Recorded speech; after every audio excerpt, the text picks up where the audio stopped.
Puji Tuhan, haleluya. Iya, Tuhan Yesus memberkati setiap kita, Bapak Ibu Saudara, jemaat yang terkasih dimanapun Anda berada pagi hari ini. Mari bersama dengan kami di Pulau Mas 2 di nomor 7. Kita akan masuk dalam ibadah di hari Minggu pertama tahun 2021, bulan Agustus, bulan kemerdekaan bangsa kita. Mari bawa hati di hadapan Tuhan. Sama-sama kita mau katakan, hanya oleh darah anak domba Allah yang membebaskan setiap kita dari segala keadaan-keadaan yang ada dalam dunia hari-hari. Terima kasih Tuhan Yesus. Haleluya.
Oh, the blood of Jesus. It was as white as snow. Oh, the blood. Oh, the blood of Jesus. Oh, the blood of Jesus. Oh, the blood of Jesus. It was as white as snow. Sky of you, the blood. Oh, the blood of Jesus. Amen. Oh, the blood of Jesus. Oh, the blood of Jesus.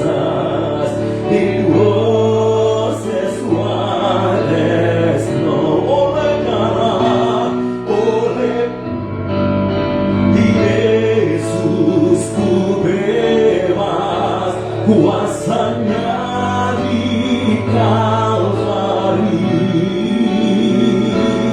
Oleh darah Yesus ku bebas, dan hidupku menang. Sekali lagi oleh darah Yesus ku bebas, kuasanya di Kalvari. Oleh darah Yesus ku bebas, dan hidupku menang, dan hidupku menang, dan hidupku menang, dan hidupku menang, dan hidupku menang. Haleluya. Dan aku disembuhkan, dan aku dipulihkan. Aku menang karena karya salib Yesus. Oleh darah dan tomat.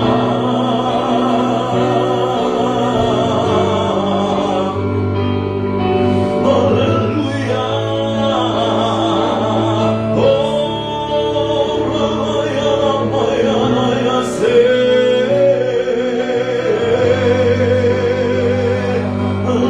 Haleluya.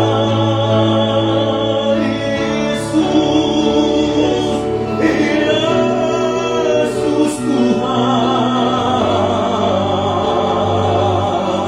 Haleluya. Karya salibmu sempurna bagi kami, sempurna bagi keluarga kami, bagi setiap kami umat-Mu Tuhan, bahkan bagi negeri kami. Haleluya. Oh, Ramaya, Ramaya, siapa Ramaya, Ramaya, Ramaya. Oh, Ramaya, Ramaya, Ramaya, Ramaya, Ramaya. Siapa Ramaya, Ramaya, Ramaya. Haleluya. Haleluya. Oh, Ramaya, siapa Ramaya, Ramaya, Ramaya. Itu sembah Tuhan pagi ini bersama-sama. Masyurkan namanya yang ajaib, masyurkan namanya yang perkasa. Haleluya. Haleluya.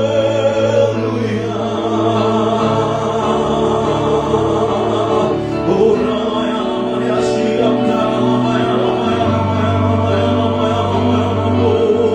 Oh, Ramaya, Ramaya, siapa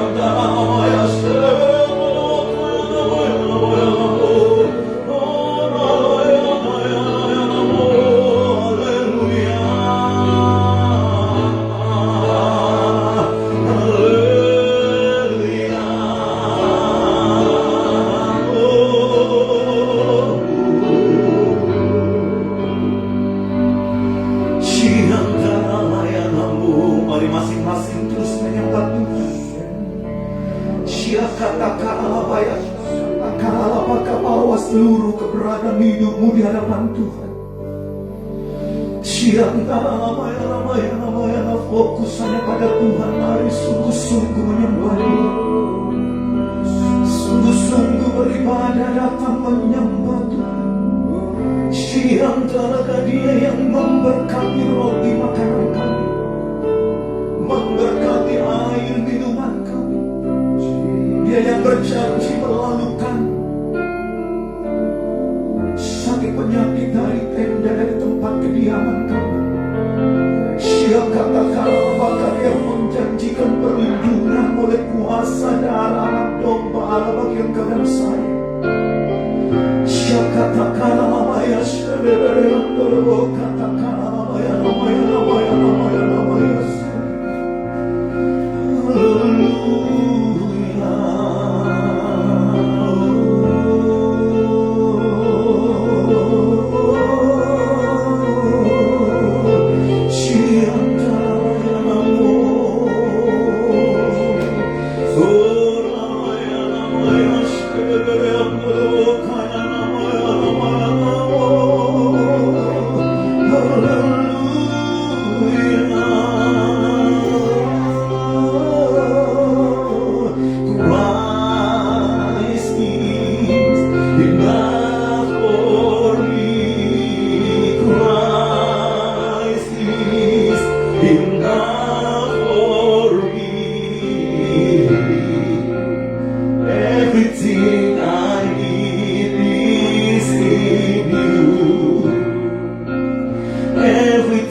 I have decided to follow Jesus, no turning back, no turning back. I have decided to follow Jesus, no turning back, no turning back. I have decided to follow Jesus, no turning back, no back. I have decided to follow Jesus, no turning back, no turning back. Christ is enough for me. Christ is enough for me. Everything I need is in you. Everything I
turning back. I have decided to follow Jesus, no turning back, no turning back, no turning back, no turning back, no turning back, no turning back. Hallelujah, hallelujah. Sekali lagi mari sembah Tuhan.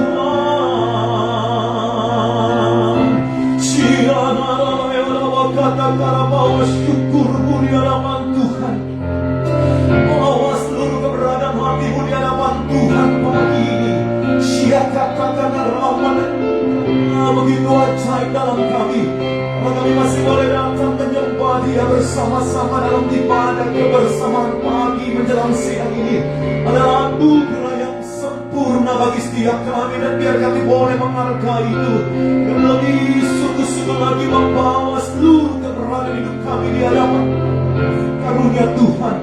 Baik kami yang ada di tempat ini, baik umat kekasih masing-masing manapun, oh mereka berada, Tuhan lawatan kasih kuasa-Mu menjadi bagian setiap kami. Biar kami boleh tetap ada di dalam anugerah-Mu, kami boleh tetap memandang Engkau Tuhan yang memiliki belas kasihan yang begitu luar biasa atas kami.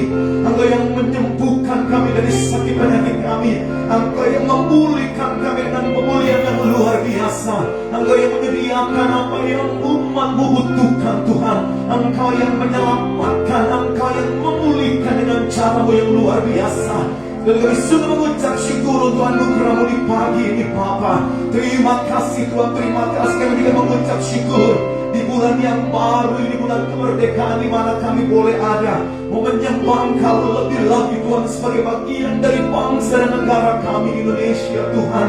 Kami mengucap syukur sebentar lagi bangsa ini akan berulang tahun ke-76, satu usia yang diberkati oleh Tuhan. Dan kami percaya ada berkat-Mu yang lebih lagi nyata atas negeri ini Tuhan, sehingga bangsa ini boleh keluar dari masalah-masalah yang ada hari-hari ini. Dari Tuhan Yesus, masalah COVID-19 yang kami percaya akan ada solusi yang terbaik di bangsa ini, sehingga ada waktu kelegaan itu terjadi atas negeri ini dalam nama Yesus. Ada kesembuhan demi kesembuhan yang terjadi. Ada mereka yang terpapar virus ini dalam nama Yesus. Ada orang-orang yang terus bertahan dan penyintas yang semakin banyak, dan segala program-program pemerintah untuk vaksinasi dan lain sebagainya akan membawa kekebalan secara komunitas Tuhan, sehingga bangsa ini boleh kuat dalam kekuatan kuasa Tuhan dan boleh terus melangkah di dalam rencana Tuhan, sehingga program-program pembangunan bangsa ini boleh terus berjalan dengan luar biasa Tuhan. Jadi berkat bagi bangsa-bangsa lain. Ada terang kasih Tuhan, ada tangan kekuatan Tuhan yang terus menopang bangsa ini. Merauke sampai Sabang, Miangas, Talot, sampai Timur Kupang Tuhan. Terima kasih Bapak, terima kasih. Kami juga mengucap syukur untuk gereja Tuhan yang masih tetap ada dan berdiri kokoh dan semakin kuat. Kami percaya saat badai menerpa akan semakin kokoh dan kuat gereja Tuhan, akan semakin berdiri menjadi terang untuk menuntun banyak orang pada keselamatan, pada kebenaran di dalam Engkau Yesus. Terus memberkati setiap program-program pelayanan gereja Tuhan di dalam anugerah-Mu terus dilaksanakan untuk boleh menjadi kepanjangan tangan Tuhan bagi orang-orang yang membutuhkan, termasuk BPH GBI Sinode di mana kami berada. Engkau terus memberkati dengan cara-Mu dalam pelayanan di tempat ini juga Tuhan, terus kami serahkan. Engkau yang sudah memelihara pelayanan ini dari dulu sampai sekarang melewati masa-masa yang sukar, dan hari-hari ini Bapa kami percaya kami boleh tetap kuat dalam kekuatan kuasa Tuhan. Umat yang kekasih dimanapun mereka berada, tetap ada divine protection Tuhan. Ada kekuatan Tuhan yang mengalir, ada penghiburan bagi mereka yang memerlukan penghiburan, ada kesembuhan bagi mereka yang memerlukan kesembuhan, ada jalan terbuka bagi mereka yang memerlukan jalan terbuka di dalam nama Yesus. Terima kasih pribadi lepas pribadi, keluarga lepas keluarga yang terus terhubung Tuhan, dalam pelayanan-pelayanan yang ada, penggembalaan yang ada Bapa. Walaupun hari-hari ini secara online, tapi tidak mengurangi sukacita dan kesungguhan kami untuk terus mengasihi Tuhan bersama-sama dalam pelayanan GBI Gerawet, dalam P3 Mount Hermon. Berkat atas pemimpin yang ada, Ibu Dora, Pak Budi, keluarga besar yang ada.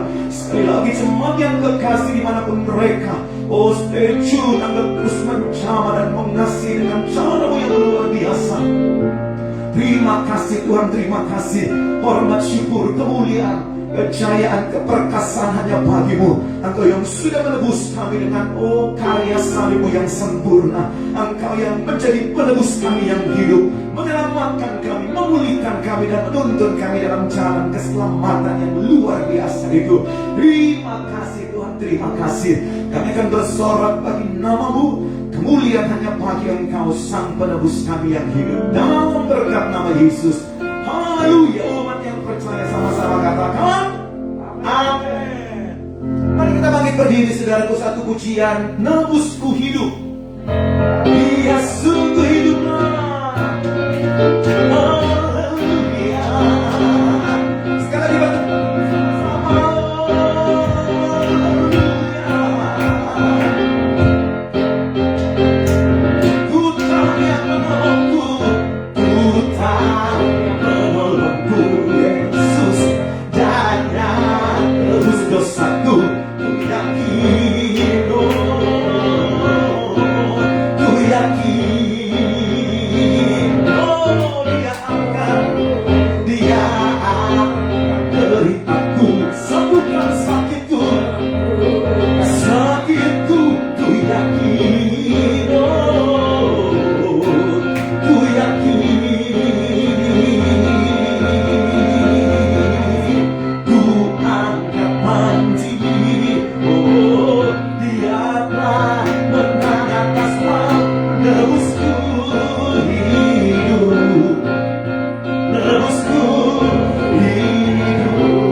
yang luar biasa. Tuhan memberkati setiap kita pagi hari ini dengan kebenaran firman-Nya. Karena itu mari terus arahkan hatimu sepenuhnya pada Tuhan. Telah kulihat bukti kasih-Mu, terlalu besar Tuhan, terlalu dahsyat karya kasih-Mu hanya untuk kami, sehingga kami harus menceritakan, membagikan bagi orang lain. Terima kasih Tuhan, aja Engkau. Oh, telah kulihat kasih-Mu, Kau menderita gantikanku. Dengan darah-Mu Kau selamatkanku. Kini hidup menyenangkan-Mu. Sekali lagi, telah kulihat bukti kasih-Mu, Kau menderita gantikanku. Dengan darah-Mu Kau selamatkanku. Kini ku hidup menyenangkan-Mu. Terlalu besar kasih-Mu Bapa, pengorbanan yang Kau berikan bagiku. Terlalu mahal kasih-Mu Yesus, tercurah untuk menebus hidupku.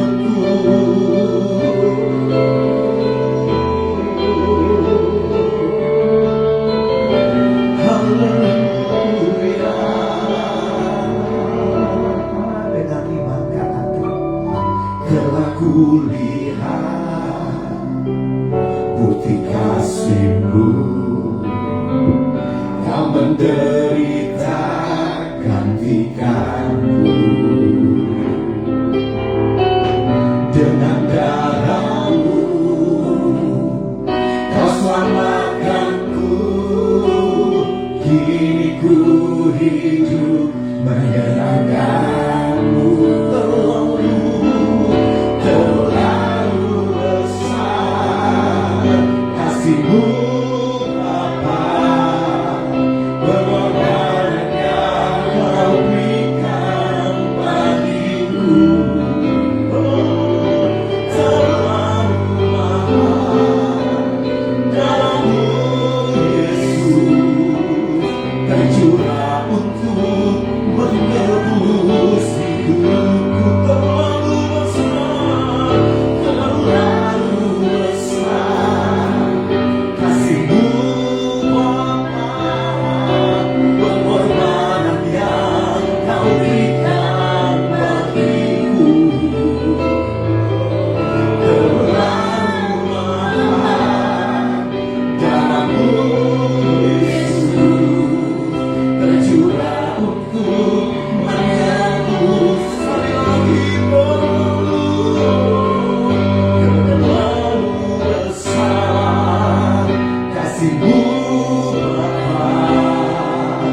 Tuhan. Sekali lagi katakan, ku mau memujimu. Ku mau memujimu, ku selalu pujimu, ku mau menyembahmu, ku selalu sembahmu.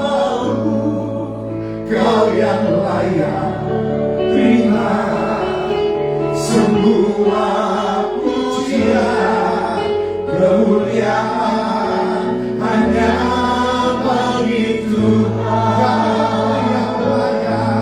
Kau yang layak terima semua pujian, kemuliaan hanya bagi Tuhan.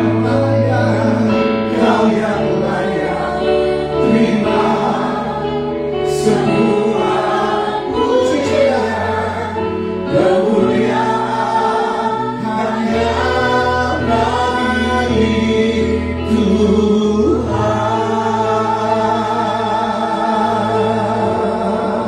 Mari yang merasakan kebaikan Tuhan, berikan tepuk tangan yang paling meriah bagi Yesus. Haleluya. Thank you Jesus, Engkau yang layak untuk dipuji dan disembah. Amin. Dan seumur hidup kami hanya mau memuji menyembah Engkau, karena di dalam hadirat-Mu lah kami merasa utuh. Di dalam hadirat-Mu lah kami mengalami transformasi. Kami dipulihkan, kami diubahkan, kami disembuhkan. Kami mengucap syukur untuk hadirat-Mu, Tuhan. Terima kasih untuk jamahan-Mu yang begitu berarti dalam hidup kami. Untuk pengorbanan-Mu, Yesus. Darah-Mu yang begitu mahal Engkau tumpahkan untuk menebus dosa, kesalahan, dan kenajisan kami. Sehingga kami disebut anak-anak Allah. Kami disebut kebenaran Allah di dalam Kristus Yesus. Kami mengucap syukur Tuhan untuk kasih-Mu yang begitu besar. Terus nyatakan pribadi, nyatakan kuasa-Mu dalam ibadah kami, dalam kehidupan kami sehari-hari, pribadi lepas pribadi. Saat ini juga Roh Kudus mengalir di tengah-tengah kami dan memenuhi setiap kebutuhan yang ada di setiap ruangan di mana kami beribadah kepada-Mu. Saat ini juga lawatan Tuhan terjadi. Oh Jesus, terima kasih Tuhan. Bahkan saat firman-Mu disampaikan, Engkau yang membuat firman ini tidak kembali dengan sia-sia, tapi akan melaksanakan apa yang menjadi kehendak-Mu, apa yang menjadi keperluan kami. Firman-Mu akan menyatakan kuasa-Mu, Tuhan. Terima kasih Tuhan. Berkati setiap kami dengan firman-Mu, biar kami tidak kehilangan benih yang ditaburkan ini Tuhan. Dan tanah hati kami siap menerima taburan firman itu, sehingga firman itu boleh berakar, bertumbuh, menghasilkan buah yang tinggal tetap untuk kemuliaan nama Tuhan. Terima kasih Tuhan Yesus. Rapi setiap kami, baik yang mendengar maupun yang berbicara. Nama Tuhan ditinggikan, diagungkan di dalam nama Tuhan Yesus Kristus. Haleluya. Amin. Haleluya. Puji Tuhan. Shalom. Selamat hari Minggu. Selamat beribadah buat kita semua dimanapun Anda berada. Kami yang ada di sini, Anda di rumah masing-masing, atau dimanapun Anda beribadah. Tuhan Yesus memberkati, Tuhan Yesus melindungi, Tuhan Yesus melawat kita semua. Haleluya. Puji Tuhan. Haleluya. Mari saya mengajak Anda membuka di dalam kebenaran firman Tuhan yang diambil dari 1 Samuel pasal yang ke-20. 2 ayat saja kita akan baca, kemudian kita akan belajar apa yang firman Tuhan mau sampaikan kepada kita semua. 1 Samuel 20 ayat yang ke-24 bagian B dan ayat yang ke-25. Ada satu hal yang penting untuk kita pedomani, kita teladani, dan belajar dari kebenaran firman Tuhan ini. 1 Samuel 20 ayat 24b dan 25, demikian firman Tuhan. Ketika bulan baru tiba, ya, hari ini bulan baru, tanggal 1 Agustus 2021, duduklah raja pada meja untuk makan. Raja duduk di tempatnya seperti biasa, dekat dinding. Yonatan berhadapan dengan dia. Abner duduk di sisi Saul. Tetapi tempat Daud tinggal kosong. Ada satu hal yang perlu kita perhatikan di sini. Di sana dikatakan bahwa raja duduk di tempatnya seperti biasa. Artinya ini memiliki satu konotasi, memiliki makna bahwa Raja Saul, ini berbicara Saul. Saul tidak mau lagi pindah. Itu adalah tempatnya dia. Dan tidak ada seorang pun yang bisa menggeser dia. Tidak ada seorang pun yang bisa mengancam keberadaannya. Dia merasa bahwa dia tidak perlu lagi bergerak. Karena dia sudah ada di tempat yang nyaman, di tempat yang sudah biasa dia tempati. Tetapi di sini ada Alkitab kalau memberikan rincian itu bukan sesuatu yang hanya sekedar untuk memenuhi Alkitab kita atau membuat ayat itu jadi panjang, bukan. Tetapi di situ dikatakan bahwa raja duduk di tempatnya seperti biasa, dikatakan dekat dinding. Artinya posisi Raja Saul itu sedang terpojok. Dia sedang terdesak. Dia sedang mengalami yang namanya kalau bahasa sekarang paranoid. Dia ketakutan, dia khawatir, dia gelisah. Sekalipun dia ada di tempat yang biasa. Dan dia tidak mau berubah, dia tidak mau berpindah tempat. Tetapi dia sedang ada di dalam situasi yang sangat-sangat tidak nyaman. Dan di ayat tadi dikatakan, diberitahukan kepada kita siapa yang hadir dan siapa yang absen, siapa yang tidak hadir.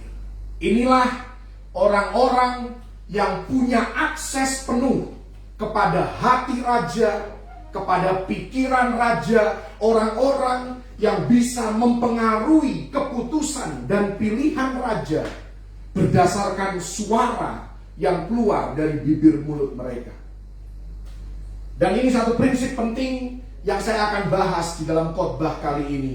Prinsipnya adalah suara yang kita dengar akan berdampak dan mempengaruhi masa depan kita.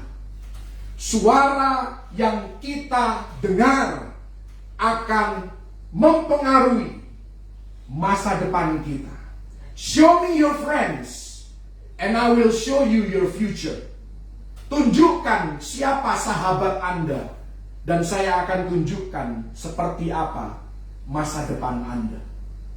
Karena Amsal 11 ayat 14 di dalam bahasa Inggris dikatakan, jikalau tidak ada nasihat, jatuhlah rakyat. Tetapi jikalau penasehat banyak, keselamatan ada.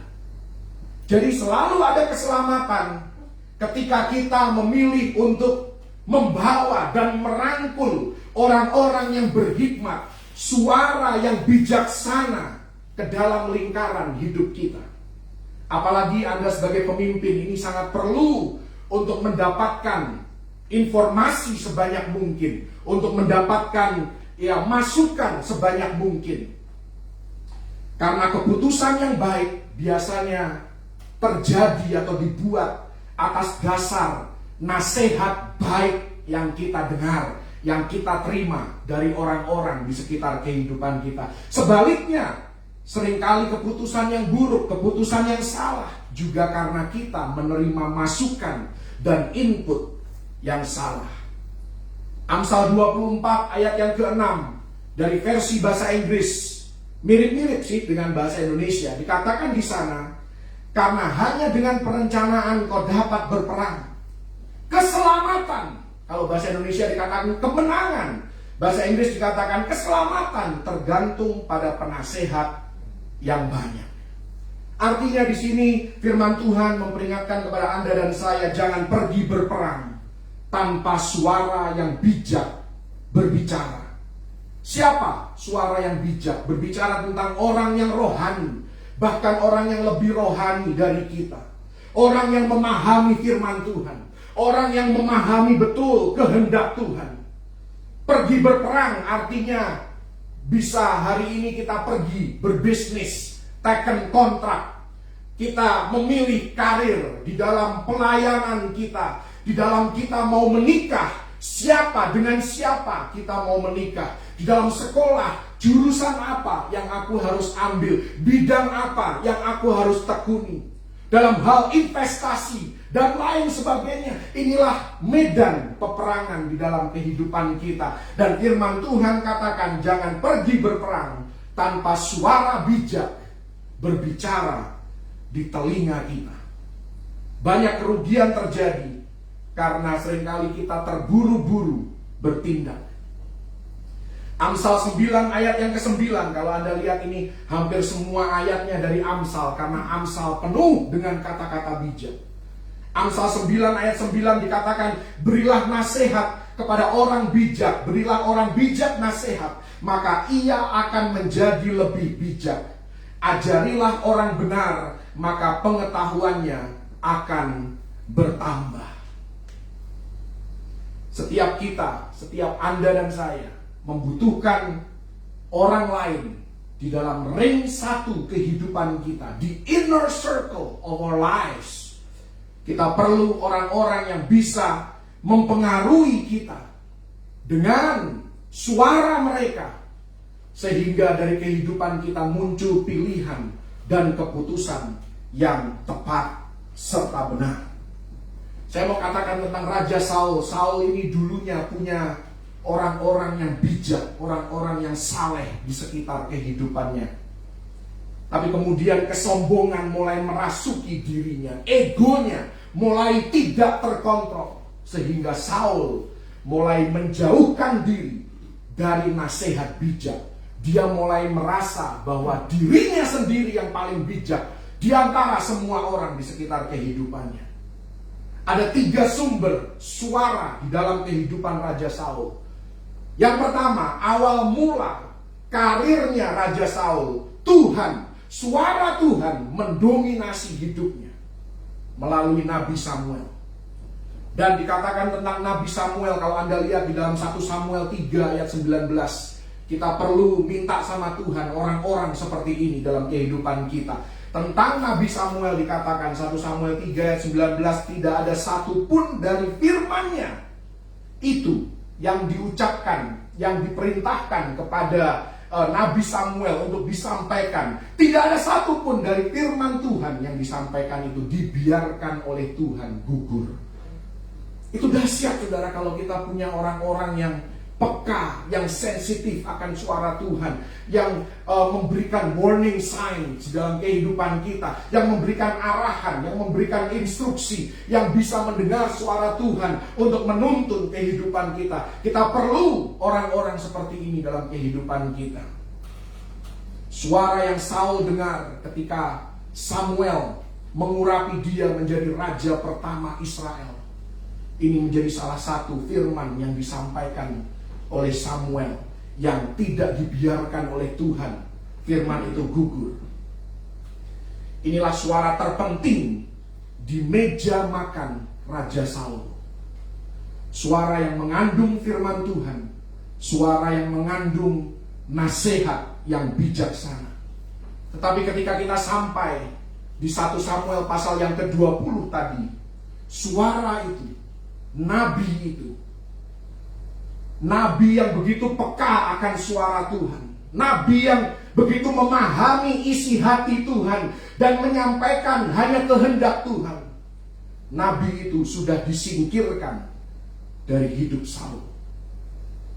Dan saya mau katakan, ketika kita menyuruh seseorang diam memberikan nasihat kepada kita, aku sudah capek dengar suaramu, aku sudah capek dengar masukanmu, engkau tidak pernah mendukung aku. Ketika kita mendiamkan seseorang, saya mau katakan bukan berarti kita berhenti mendengar suara, tetapi kita akan mulai mendengar suara dari sumber-sumber yang lain. Ketika kita mendiamkan satu sumber yang lain akan berebut mencari perhatian kita. Dan saat Anda menyingkirkan suara Tuhan, Anda akan mulai mendengar suara dunia, suara jiwa Anda sendiri yang belum tentu benar, dan suara orang-orang di sekitar kehidupan kita yang bukan semuanya orang yang peka akan suara Tuhan.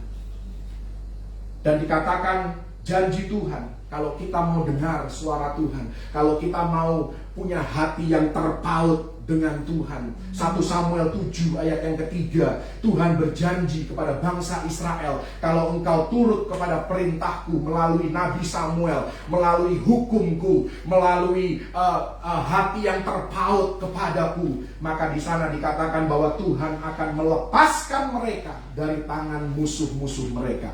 Bukan berarti mereka tidak diserang, tetapi mereka sekalipun diserang, mengalami serangan, tetapi Tuhan menjamin kemenangan mereka kalau hati mereka terpaut kepada Tuhan dan mencari suara dari sumber-sumber yang benar.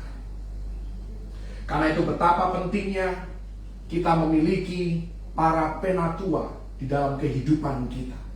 Penatua itu bisa berbicara tentang orang tua kita, papa, mama kita, opa, oma kita. Mereka yang punya pengalaman, punya kerohanian yang bahkan lebih dari kita. Mereka yang punya pengetahuan tentang firman Tuhan lebih dari kita. Mereka yang menyampaikan bukan hanya apa yang kita mau dengar, tetapi menyampaikan apa yang kita perlu untuk dengar. Kita perlu orang-orang seperti ini. Memang terkadang menjengkelkan, membuat hati kita panas, membuat kita tersinggung terkadang. Tetapi kita perlu, kalau Anda punya orang-orang yang mau menegur Anda, mau mengingatkan Anda, mau memberikan masukan kepada Anda harus bersyukur karena Anda adalah salah satu orang yang paling diberkati di muka bumi ini. Itu bisa jadi suami kita sendiri, istri kita sendiri, bahkan anak-anak kita pun. Karena ini pengalaman pribadi saya, anak-anak saya pun bisa mengingatkan saya tentang kemunafikan saya, tentang kekurangan dan kelemahan saya. Mereka bisa mengingatkan semua itu.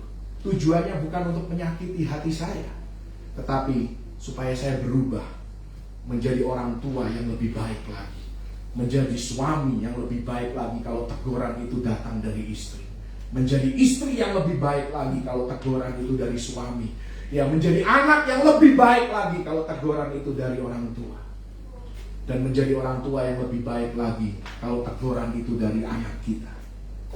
Apa yang terjadi dalam hidup Saul? Begitu jauhnya dia sudah jatuh.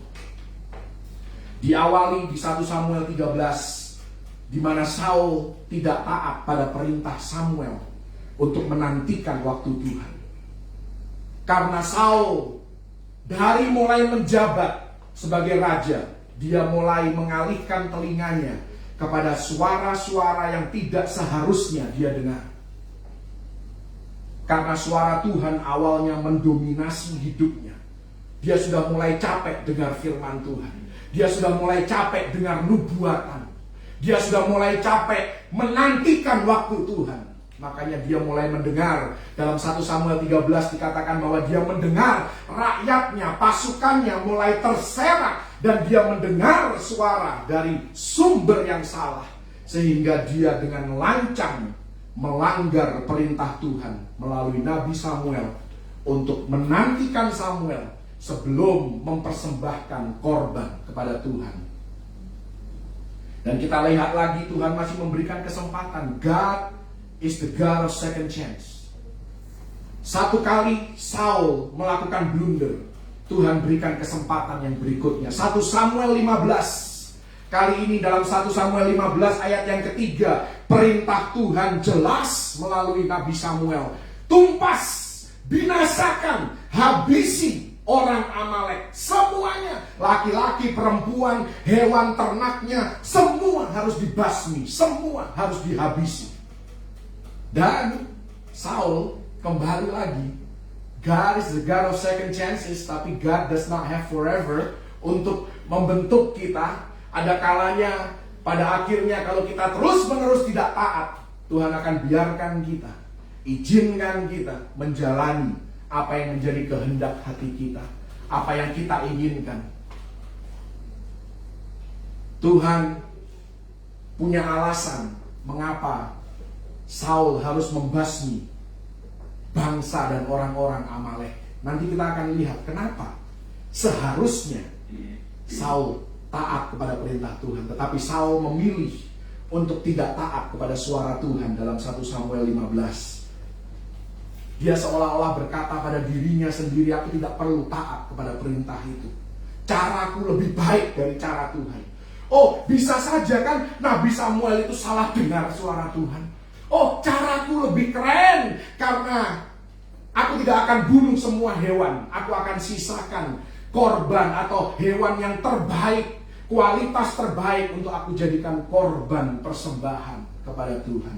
Aku akan bikin perayaan yang besar dengan ternak yang terbaik. Lalu kemudian muncullah, ini yang kita perlukan ketika kita membuat kesalahan dalam hidup kita. Kita perlu orang seperti Nabi Samuel. Dia datang, ya, sekalipun Saul ini raja, dia raja yang populer, dia raja yang berkuasa, dia bisa lakukan apa saja terhadap Nabi Samuel. Tetapi dia katakan dalam 1 Samuel 15 ayat yang ke-17, mari kita lihat apa yang dikatakan oleh Samuel kepada Saul. Dikatakan, bukankah engkau, walaupun engkau kecil pada pemandanganmu sendiri, telah menjadi kepala atas suku-suku Israel, dan bukankah Tuhan telah mengurapi engkau menjadi raja atas Israel. Di sini dikatakan, ya, datanglah seorang yang menegur Saul. Kita harus bersyukur kalau kesalahan kita masih ada yang menegur, masih ada yang mengingatkan, engkau salah loh. Seharusnya bukan itu pilihan yang harus kamu buat. Di sini dikatakan ketika Saul kecil, dalam tanda kutip, ketika dia kecil di hadapan Tuhan, di hadapan manusia, dia pun takut. Ketika dia mau diurapi jadi raja, dia sembunyi, dia takut. Ketika engkau kecil di pemandangan Tuhan dan di hadapan manusia, ketika engkau masih rendah hati, bukankah Tuhan yang mengangkat engkau? Tapi sekarang engkau menjadi egois, engkau menjadi sombong. Dan keegoisannya, kesombongannya membuat dia tidak bisa lagi mendengar suara Tuhan. Ditegur bukannya malah bertobat, tapi marah dan membela diri. Bukankah seperti itu pada umumnya reaksi orang-orang di sekitar kehidupan kita? Saya pun mengalami. Ya, saya tegur anak bisa lebih galak dari yang negor, saudara. Ya, tapi sebagai orang tua kita tidak boleh menyerah. Kita harus terus campuri bisnis anak kita selama mereka ada di bawah tanggung jawab kita. Campuri bisnis kehidupan mereka. Kita harus tahu sebagai orang tua apa yang sedang mereka sukai, apa yang sedang mereka tonton, apa yang sedang mereka explore di dunia virtual. Jangan menyerah sebagai orang tua. Dan yang parahnya dalam kehidupan Saul bukan saja marah dan mulai membela diri di hadapan Samuel, dia mulai menjauhkan diri dari Samuel. Seringkali orang seperti itu kan, males lah kalau dia yang khotbah, males lah ngobrol dengan dia gak pernah sepakat dengan aku, dia gak pernah setuju dengan ideku. Ya. Kemudian muncullah ayat yang sangat kita kenal, 1 Samuel 15 ayat 22 dan 23. Saya akan bacakan dari versi bahasa Inggris. Di sana dikatakan obedience is better than sacrifice. Karena dalam bahasa Inggris hanya dikatakan mendengar itu lebih baik dari korban sembelihan. Tapi sebenarnya bukan hanya mendengar, obedience, ketaatan itu jauh lebih baik daripada korban apapun di dalam kehidupan kita. Dan dikatakan di awal ayat 23, rebellion is witchcraft. Pemberontakan adalah sihir, witchcraft. Itu sama dengan tenung, saudara.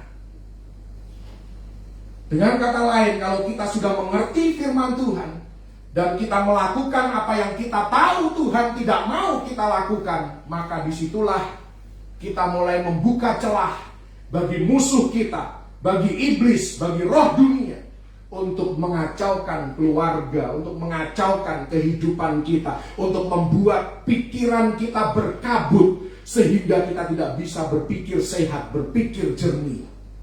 Dan firman Tuhan katakan kuncinya, ketaatan selalu lebih baik daripada segala tindakan pengorbanan. A simple obedience is better than any sacrifice you do for God. Dan akhirnya 1 Samuel 15 ayat yang ke-27, Samuel sudah capek juga ini sama Saul ini, saudara. Dikatakan ketika Samuel berpaling hendak pergi, maka Saul memegang punca jubah Samuel, tetapi terkoyak. Dan satu ayat lagi, di ayat yang ke-35, sampai hari matinya Samuel tidak melihat Saul lagi, tetapi Samuel berduka cita karena Saul. Meskipun sebenarnya berapa ayat kemudian mereka ketemu lagi di Nayot waktu Saul mengejar Daud, tapi sepertinya mereka tidak berinteraksi lagi. Jadi 1 Samuel 15 adalah terakhir kalinya Saul berhadapan dengan suara Tuhan melalui Nabi Samuel. Sejak hari itu Samuel tidak ada lagi di dalam ring satu kehidupan Saul. Dia sudah tersingkirkan. Ketika kita tadi baca di 1 Samuel 20, tidak ada lagi disebutkan Samuel punya kursi di meja raja. Samuel tidak pernah lagi datang kepada Saul. Samuel yang melambangkan suara penatua, suara yang mendatangkan pertobatan, suara yang mengingatkan untuk tetap rendah hati. Suara itu sudah tersingkir. Dan nantinya Anda pikir Anda bisa mengebaskan firman Tuhan tanpa konsekuensi? Oh, tidak demikian. Karena apa yang kita tabur, kita akan tuai. Kesalahan apa yang kita buat hari ini, kita akan mengalami konsekuensinya di hari berikutnya, atau kapan berikutnya, di kesempatan berikutnya, kita tidak tahu. Nantinya Saul terdesak. Orang Filistin mau menyerang Israel dan dia ketakutan.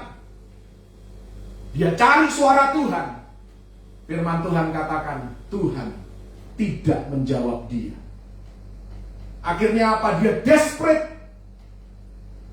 Dia harus mencari pemanggil arwah di Endor. Anda bisa lihat nanti ayatnya dalam 1 Samuel 28 ayat yang ke-7. Saking desperate-nya, aku tidak tahu lagi arahan dari Tuhan. Aku tidak tahu apa yang harus aku lakukan. Sebenarnya Tuhan tidak perlu menghakimi kita dengan memberikan sakit penyakit, ya, membuat kita kecelakaan sampai kita setengah mati. Tuhan tidak perlu membuat semua itu. Tuhan hanya perlu untuk menarik suaranya dari hidup kita. Dan kita tidak akan tahu apa yang harus dilakukan. Apa yang kita lakukan semuanya salah. Kenapa? Karena kita tidak taat pada suara Tuhan. Itu saja yang Tuhan perlu lakukan dalam kehidupan kita. Dia mencari orang pintar. Dia mencari pemanggil arwah. Manusia kalau sudah desperate, apapun bisa dianggap suara Tuhan. Ya kan, kalau sudah bingung, ya nggak pernah dengar firman, ya selalu mengabaikan peringatan dari Tuhan, akhirnya begitu desperate-nya, ya suaranya cari dari medsos, ya cari dari teman-teman di sekitar kehidupannya yang belum tentu hidupnya benar, yang belum tentu mereka mengenal Alkitab. Terkadang sedih juga kalau saya melihat ada renungan di grup Kristen, tetapi sumbernya dari kitab suci tetangga, dari rohaniwan yang tidak sepaham, tidak seiman dengan kita. Untuk apa kita punya firman Tuhan kalau Anda mencari inspirasi dari tetangga sebelah, saudara? Dan pada akhirnya karena terus-menerus mendengar suara yang salah ini, yang saya bilang, Anda tidak bisa terus-menerus mengabaikan firman Tuhan dan menganggap firman Tuhan itu sudah kuno. Firman Tuhan itu tidak berlaku lagi untuk zaman modern seperti ini. Suatu saat Saul sudah sangat-sangat desperate. Dia terpojok, dia tidak tahu lagi mana yang benar, mana yang salah. Dia bunuh diri. Orang yang bunuh diri itu karena mereka di dalam prosesnya, nggak mungkin kan hari ini kita rasa kepengen mati, kemudian 1 jam kemudian kita langsung bunuh diri. Enggak, orang yang bunuh diri itu ada prosesnya, saudara. Dimulai dengan mengabaikan peringatan dari Tuhan, mengabaikan suara Tuhan, mengabaikan firman Tuhan, meremehkan firman Tuhan, meremehkan nasihat yang bijak. Dan Anda bisa tebak siapa yang mengambil keuntungan atas kematian Saul. Anda bisa buka dalam 2 Samuel 1 ayat yang ke-10, yang mengambil keuntungan dari kematian Saul. Saul sudah mati, sudah bunuh diri.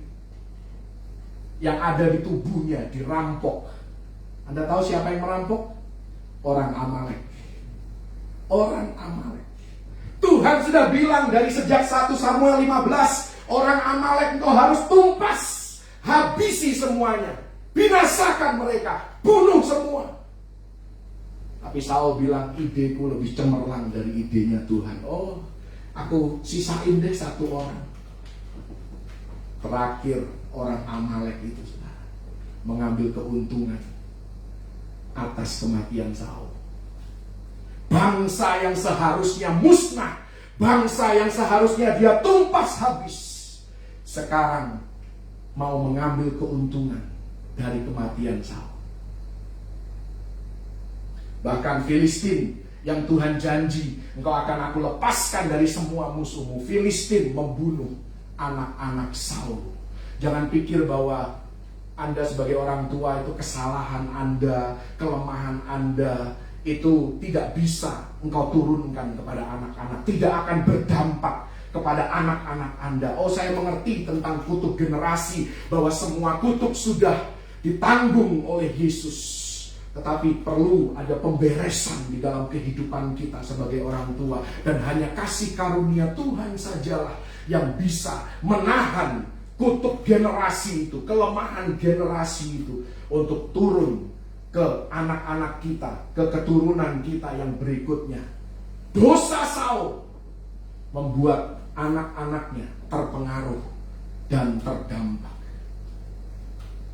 Ada hal-hal di dalam hidup kita yang kalau kita tidak bereskan saat Tuhan memberikan kuasa. Tuhan sudah kasih kuasa buat Saul untuk menghabisi bangsa Amalek, dan dia tidak pakai kuasa itu. Maka apa yang terjadi? Hal itu bisa berbalik, bisa mencelakakan kita, bahkan keluarga kita. Kalau engkau tidak mau mengalahkan tabiat burukmu untuk dirimu sendiri, lakukan itu untuk anak cucumu. Lakukan itu. Hal buruk dalam hidup kita itu mengandung roh. Dan roh kalau kita biarkan, tidak dibereskan, bahkan kita kasih makan, ya, hari ini Anda egois, besok makin egois, tahun depan lebih egois lagi. Kalau roh ini tidak dibereskan, maka roh ini akan bertambah kuat. Karena di dalam kita itu masih ada kedagingan, masih ada roh juga. Mana yang kita beri makan, itulah yang akan timbul, yang akan mendominasi kehidupan kita. Kalau kita terus kasih makan kedagingan kita, maka kedagingan akan kemudian mengalahkan kehidupan roh. Bukan berarti kita tidak selamat, kita hanya menjadi saudara seiman yang lemah, orang percaya yang lemah, yang tidak berdampak. Bahkan makanya seringkali dikatakan like father, like son. Ya, seperti apa papanya, seperti apa mamanya, seperti itulah anak-anaknya.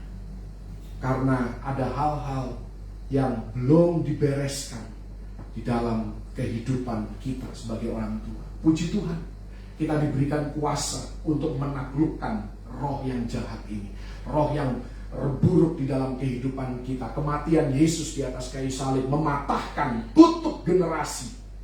Salib Kristus memberikan kita kemenangan atas segala tabiat buruk, segala kebiasaan yang tidak baik dalam kehidupan kita. Dan no more excuse, tidak ada lagi dalih dalam kehidupan kita untuk kita kalah dengan hal-hal kelemahan dan kekurangan dalam kehidupan kita. Saya mau tanya sama Anda, suara apa, suara siapa yang kita bawa masuk ke dalam keluarga kita? Kita perlu suara orang yang berani menegur, yang berani mengingatkan kita. Kenapa nggak ke gereja? Oh, ada orang yang tersinggung kalau ditanya, kenapa nggak ke gereja? Oh, kenapa tidak mau melayani? Sudah baca Alkitab atau belum? Oh, saya kalau sama anak-anak saya udah nggak ada kompromi. Sudah baca Alkitab, saya tungguin sampai mereka baca, gitu. Sampai mereka sadar mereka harus baca Alkitab.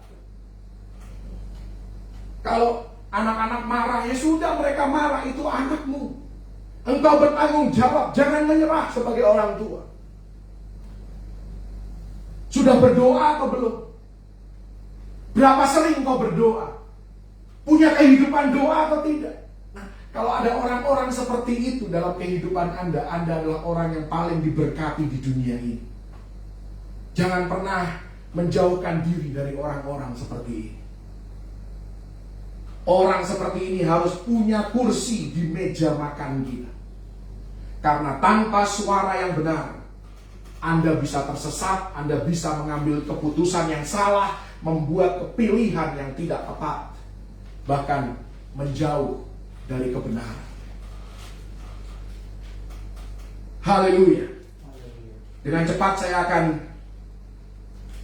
mengajak Anda melihat dua sumber lain dalam kehidupan Saul, suara lain dalam hidup Saul, selain berasal dari suara Tuhan melalui Nabi Samuel. Suara lain dalam hidup Saul berasal dari Yonatan. Tetapi tadi kalau kita baca di dalam 1 Samuel 20 ayat 25, dalam terjemahan bahasa Inggris dikatakan bahwa Yonatan duduknya berseberangan dengan Saul. Duduknya berjauhan dengan Saul. Bahkan dikatakan Yonatan hendak bangkit berdiri dari meja makan itu. Kenapa, saudara? Dan akhirnya di ayat yang ke-34 dari 1 Samuel 20, bahwa Yonatan akhirnya memang dia bangkit berdiri dan dia tinggalkan meja makan ayahnya. Saya mau katakan, jauhkan suara keluarga Anda, maka suara kebodohan akan mulai mendekat. Mengapa anaknya sendiri, pewaris tahtanya, tidak mau duduk dekat Saul? Karena Yonatan tahu dia orang yang peka akan suara Tuhan. Karena Saul mulai mendengar suara roh jahat, dan dia mulai mendengar suara orang bebal. Dan Saul mulai membuat keputusan yang salah, pilihan yang tidak tepat.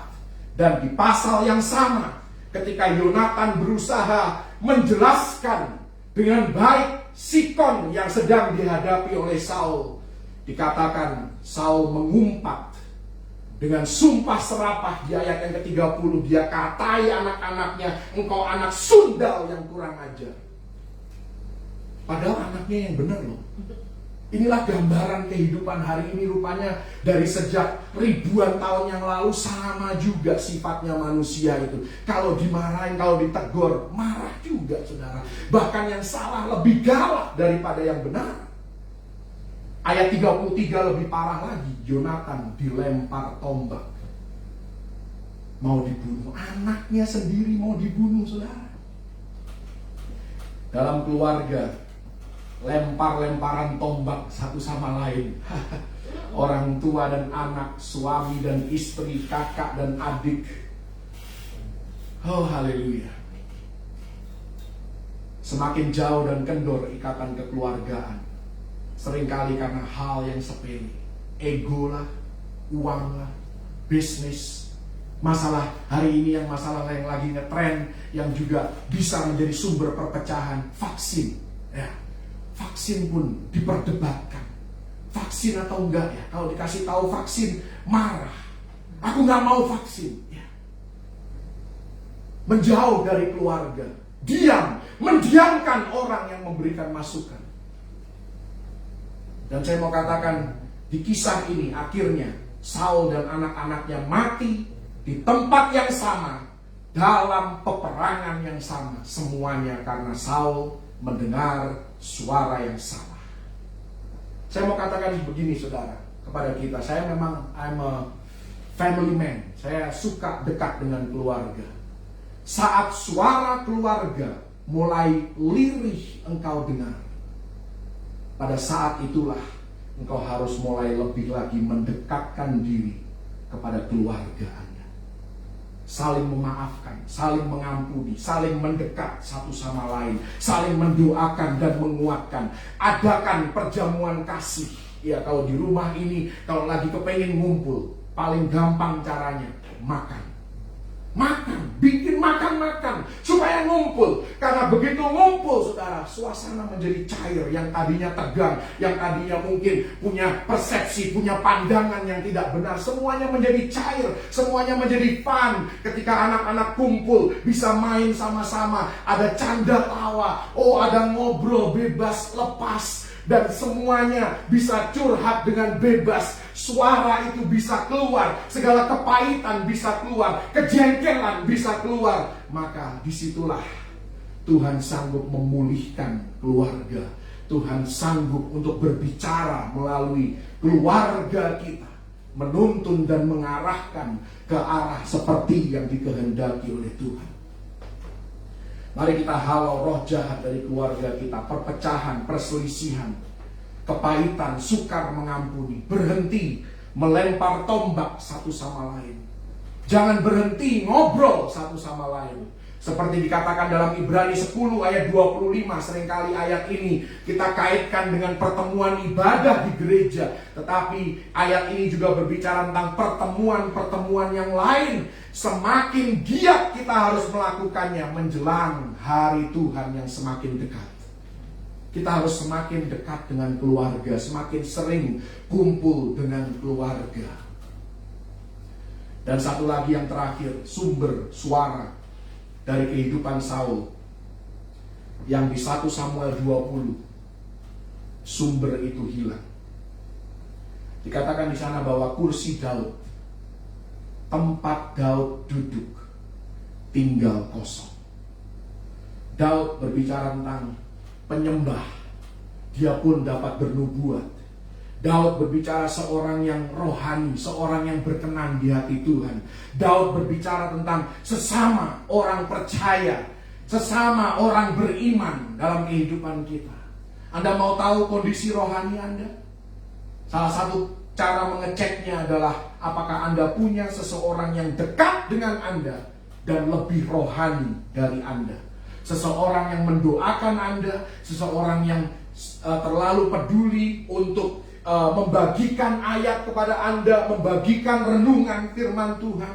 Anda diberkati kalau Anda punya orang seperti ini. Daud bukan manusia yang sempurna, tetapi dia seorang yang berkenan di hati Tuhan. Kenapa? Karena Daud itu rohani, Daud itu passionate, dia punya gairah, dia punya semangat, dia bersuka cita di dalam hadirat Tuhan. Dan hidupnya bergantung hanya kepada Tuhan. Penyembahan dan doa itu menjadi hal yang sangat penting dalam membuat keputusan yang benar. Karena itu jangan cuma menyembah ketika kita merasa kecil. Jangan pada saat hanya kita merasa kekurangan. Ketika kita sudah menjadi besar, ketika Tuhan mengangkat kita, kita menganggap remeh penyembahan dan kita biarkan kursi penyembahan di meja makan kita menjadi kosong. Jangan biarkan hal itu terjadi. Dan sangat menarik, Raja Saul memerintah Israel selama 40 tahun. Tidak pernah sekalipun Raja Israel Raja Saul diasosiasikan dengan tabut perjanjian. Tidak pernah. Kata tabut perjanjian muncul di 1 Samuel. Itu terakhir di pasal yang ke-6. Itu Saul belum jadi raja.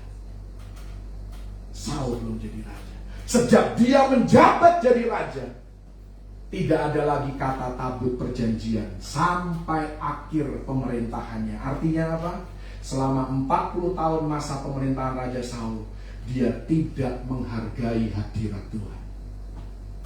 Sangat berbeda dengan Daud. Daud begitu dia hari pertama dia menjabat Raja Israel. Anda bisa lihat dalam 2 Samuel 6.